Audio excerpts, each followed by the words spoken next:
Welcome, Spicy Lady. The way you think about money is holding you back from building your dream life.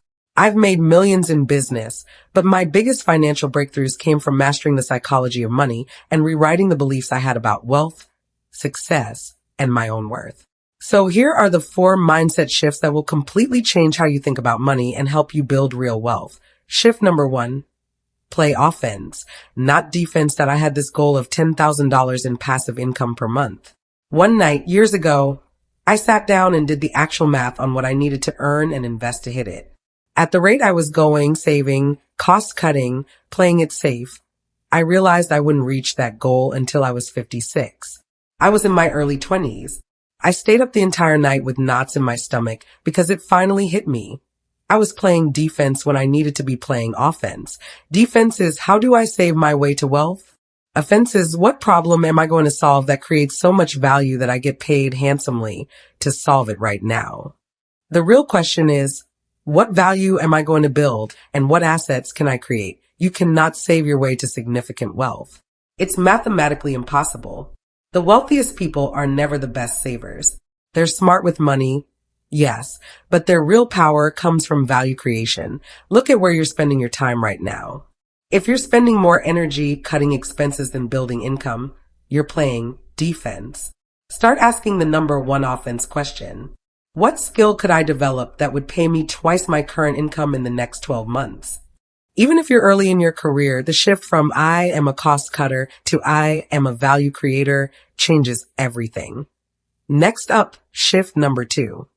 Don't let your emotions control your money.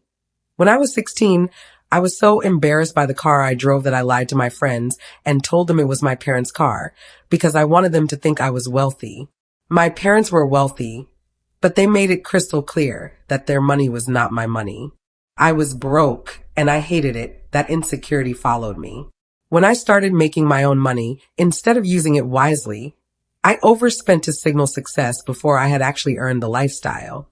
I was buying things I didn't even want just to look the part. Every purchase was driven by insecurity, comparison, and the desperate need to feel worthy. Here's the truth. Every financial decision you make is first emotional, then logical. You're rarely buying the thing.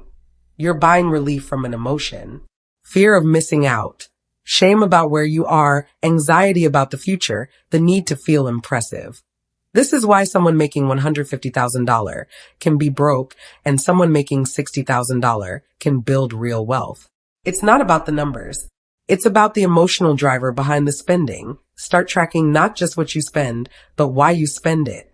Before any purchase, pause and ask, what emotion am I trying to fix with this? Am I buying this because I feel inadequate? Stressed? Because I want people to think I'm successful. When you can name the emotion, you can choose a different response instead of reaching for your wallet. Third shift, break the resentment mindset.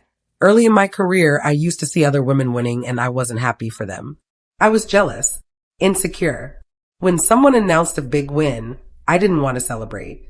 That came from scarcity, as if there was only so much success to go around and they were taking my piece, that in my mid-20s I flipped it. If they can have it, so can I. There is no shortage of money on this planet.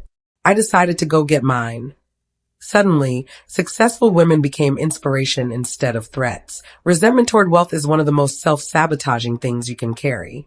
If you subconsciously believe money makes people bad or greedy, you will never allow yourself to become wealthy. Start celebrating other women's wins. Genuinely. When you do, you're telling yourself and the universe that wealth is safe, it's good, and it's available to you too. And the final shift, money mirrors your self-worth. When I first started making real money, I was still spending like I had something to prove.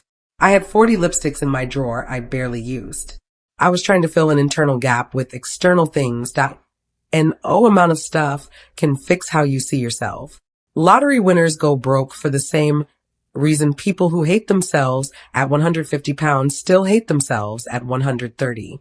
External changes don't fix internal beliefs that if you don't believe you're worthy of wealth, you will unconsciously sabotage it. Overspending, bad investments, letting people take advantage of you. Your bank account will never sustainably exceed your self-worth. The fix? Become the woman you want to be. Invest in your skills, your mind, your health, your standards. Build self-worth through competence and integrity, not through what you own. Focus on who you're becoming. Stay elegant. Stay spicy. God bless your spicy lady.